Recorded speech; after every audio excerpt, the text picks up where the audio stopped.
আচ্ছা, হোমিওপ্যাথি ডাক্তারের চেম্বারে এই যে তার হাতে একটা কি হয়েছে এটা দেখানোর জন্য দেখি। যেটা মাঝে মাঝে এটা ছোট হয়ে যায়, মাঝে মাঝে আবার বড় হয়ে যায়। ব্যথা নাই আবার, ব্যথা করে না? না, টাকার মতো মনে হয়। দেখি কি বলেন নাকি।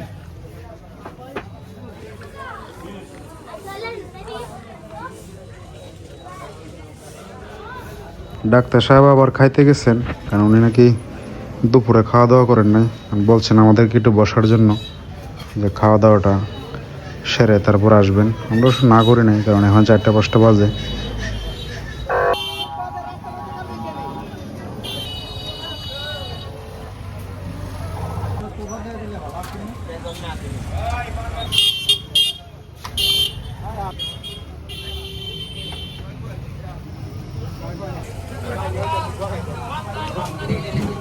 এটা দেখেন, সমস্যা নাই।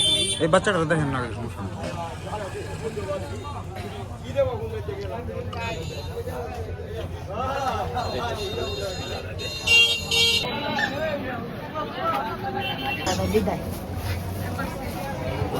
মানে সেম সেম দেখা যায়। চলে যাবা বন্ধু ভাববো। হ্যাঁ,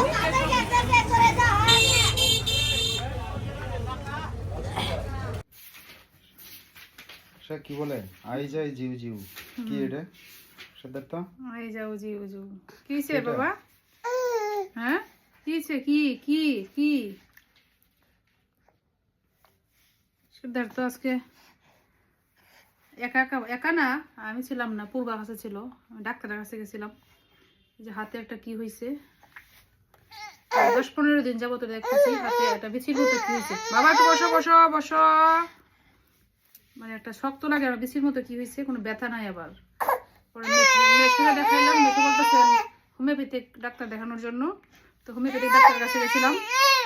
তো কি হয়েছে বাবা? পরে আজকে ডাক্তারের কাছে গেলাম, ডাক্তার এটা দেখলো, জিজ্ঞেস করলো কতদিন যাবত কি হয়েছে। পরে ওষুধ দিয়ে দিচ্ছেন, বলছেন কয়েক মাস খেতে হবে।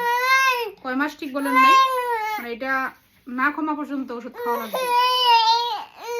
উনি বলছেন এটা ছোট বাবা ইয়ে হয়, আবার ছোট বড় হয়, অনেক সময় দেখি ছোট থাকে, বাবা রে বাবা, আবার বড় হয়ে যায়।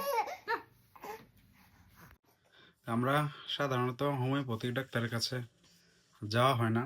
এটা মেশো যখন বললেন যে এটা এলোপ্যাথি দেখায় লাভ নাই, হোমিওপ্যাথি দেখাইলে ভালো হবে। কারণটা হচ্ছে এটা মানে এমন একটা হচ্ছে চাকার মতো, খুব সম্ভবত মানে টিউমার জাতীয় কোনো কিছু। এটা সঠিকভাবে আসলে বলা যেতেছে না, কারণ এটা তো পরীক্ষা করা হয় নাই। তো আজকে এখানে যাওয়ার পরে আমি ডাক্তারে বলছিলাম যে এটা কি অন্য কোনো সমস্যা আছে বা এলোপ্যাথি কোনো চিকিৎসা করানোর দরকার কিনা। তো উনি বলছে যে এলোপ্যাথি চিকিৎসা করলে তো এটা কাটাছিড়া করবে, আর এটা যে সম্পূর্ণভাবে এটা নিরাময় হবে এটা 100% কোনো গ্যারেন্টি নাই। তবে উনি যে চিকিৎসাটা দিতেছেন, বলছেন যে 3-4 মাস সময় দিতে হইব। তো 3-4 মাস সময় দিলে অবশ্যই এটা এক সময় একদম একদম মিলিয়ে যাবে আর কি, পরে আর থাকবে না। তো উনিও মোটামুটি ভালোই একজন ডাক্তার, পরিচিত ডাক্তার, অনেক মানুষ ওনার কাছে আসে। আর যে যে মেশু উনি হচ্ছে এলোপ্যাথিক ফার্মেসি আছে ওনার, তো উনিও মোটামুটি একটা অভিজ্ঞতা আছে এই বিষয়ে। তো উনি মূলত বলছেন এটা ডাক্তারের কাছে যাওয়ার জন্য। তো কিছু ঔষধ দিছে, দেখাই কি ওষুধগুলো দিছে। তো ঔষধ মূলত দিচ্ছেন হচ্ছে এইগুলা। এইসব ওষুধ তো আসলে ওরকমভাবে বোঝা যায় না, ওনারাই জানেন আসলে এটার ভিতরে কী মেডিসিন মানে কী ওষুধ দিচ্ছেন, এটার কী কাজ করে, এটা আসলে আমরা এইভাবে বোঝার কোনো সিস্টেম নাই, কারণ এই ধরনের কোনো নির্দেশনা নাই। এখানে 4টা দিচ্ছেন, খাওয়ার নিয়মগুলো লিখে দিচ্ছেন। সবগুলা একই ক্যাটাগরির ওষুধ, আপনার 2 জাত, একটা হচ্ছে গুলগুল আর একটা হচ্ছে যেমন একটু চ্যাপ্টা জাতীয়। এগুলো আসলে বোঝার কোনো সিস্টেম নাই আসলে। তবে এখানে একটা ওষুধ দিছে, এটা কিছু লেখা আছে। এটা দিছে হচ্ছে, বলছে যে তার যে প্রেশারটা হচ্ছে আপনার 60/90। তো এই জন্য বলছে যে প্রেশারটা একটু কম, এই জন্য উনি এই ওষুধটা দিচ্ছেন। এটা আসলে আমি আগে কখনো দেখিও নাই, কিছু কিছু নির্দেশনা লেখা আছে।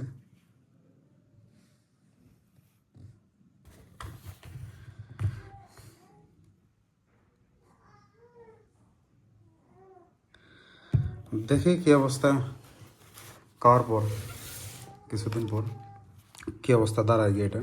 আর এটা দিছে, বলছে যে এই ওষুধগুলো খাইলে নাকি গ্যাসের ওষুধ খাইতে হবে। তো এখন গ্যাসের তো ওষুধ আমাদের কাছে আলাদা আছে, এলোপ্যাথিক যে ওষুধগুলো, এখন হোমিওপ্যাথিক সিস্টেম তো আলাদা। এটা মনে হয় তরল জাতীয় কোনো কিছু, বলছে যে ওইটা এখানে লেখা ছিল, কোথায় যেন লেখা দিছিল, 2 ফোঁটা করে নাকি 10 ফোঁটা করে 2 চামচ পানির মধ্যে এটা দিয়ে খাওয়ার জন্য।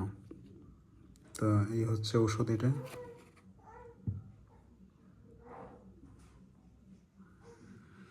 তো দেখে কি অবস্থা হয়। হুট করেই আসলে হাতের মধ্যে দেখা দিছে এটা, এর আগে ছিল না। তো বাড়ি থেকে মা ফোন দিয়েছিলেন, তো ফোন দিয়ে একটা দুঃসংবাদ শোনাইলেন। দুঃসংবাদটা হইলো, আমাদের বাড়ির সামনে যে ডোবাটা, যেটা আমরা যে গত বছর মাটি কাটাইলাম বিকু দিয়া, বিনয় ফুলদা মাটি কাটাইলো, তো এটাতে মোটামুটি ভালো মাছ হয়, 10-15 হাজার টাকার নিজেদের খাওয়ার জন্য। তারপর হচ্ছে কিছু বিক্রি করা যায় 5-7 হাজার টাকার মতো।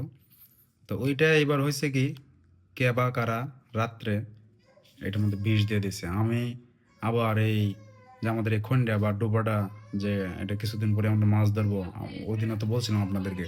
তো আমি আমার এক বন্ধুরে বলছি, আমার মেশরে বলছি, বেশ কয়েকজনরে দাওয়াত দিছি, নিমন্ত্রণ করছি আর কি, যে আমরা এই খন্ডা থেকে মাছ যেদিন ধরবো ওই দিন আপনারা সবাই আসবেন। এখন হুট করে মা ফোনটা বলতেছেন যে বিষ দিয়ে দিছে। বিষ দেওয়াতে ছোট ছোট মাছ যেগুলো আছে সবগুলো একদম মরে বাইসে গেছে। আর বড় মাছ যেগুলো আছে এগুলো হয়তো বা মানে বের হয়ে যেতেছে, কারণ বিষের যন্ত্রণায় তো আর এখানে থাকবে না, দৌড়াদৌড়ি ছোটাছুটি করবে।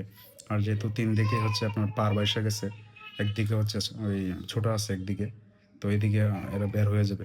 তো আসলে আমরা কার কি ক্ষতি করলাম বুঝলাম না, কেন যে এই কাজটা করলো। আর তাছাড়া আমাদেরটা যে শুধু তা না, আমাদের আশপাশে যেগুলো আছে এগুলোতে কেন কি মাছ মরছে। তো আমার মনে হয় যে আমাদেরটাই টার্গেট করে হয়তো বা দেওয়া হয়েছে, এটা থেকে হয়তো আশেপাশে ছড়াইছে। এখন জানি না সঠিক কবে বলা ঠিক না, তবে যেহেতু আমাদেরটার মধ্যে মাছ বেশি মরছে বা ভাসছে, তো সেই ক্ষেত্রে মনে হইতেছে যেরকম যে আমাদেরটাতেই হয়তো দিছে। তবে মা বলছেন যে গত বছরও নাকি নদীর ওই পারেও কার কার এই ডোবার মধ্যে দিচ্ছিল। তো এখন এইবার দিয়ে দিছে হচ্ছে এই পারে। এখন মানুষ আসলে কতটুকু খারাপ হইলে পরে এই ধরনের কাজ করতে পারে। এই যে মাছগুলো মারলো বিষ দিয়ে, এতে তার কি লাভ? সে তো নিজেও নিতে পারলো না, আমাদেরকেও ধরতে দিল না। এতে করে কি হলো, মানে কেউই লাভবান হইলো না, আমরা ক্ষতিগ্রস্ত হইলাম। আর তাদের যে কি লাভ বা লস হইলো তারাই জানে আসলে।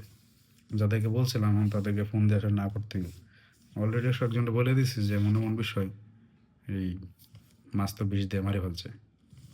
আসলে বিষয়টা খুবই খারাপ লাগলো শুনে।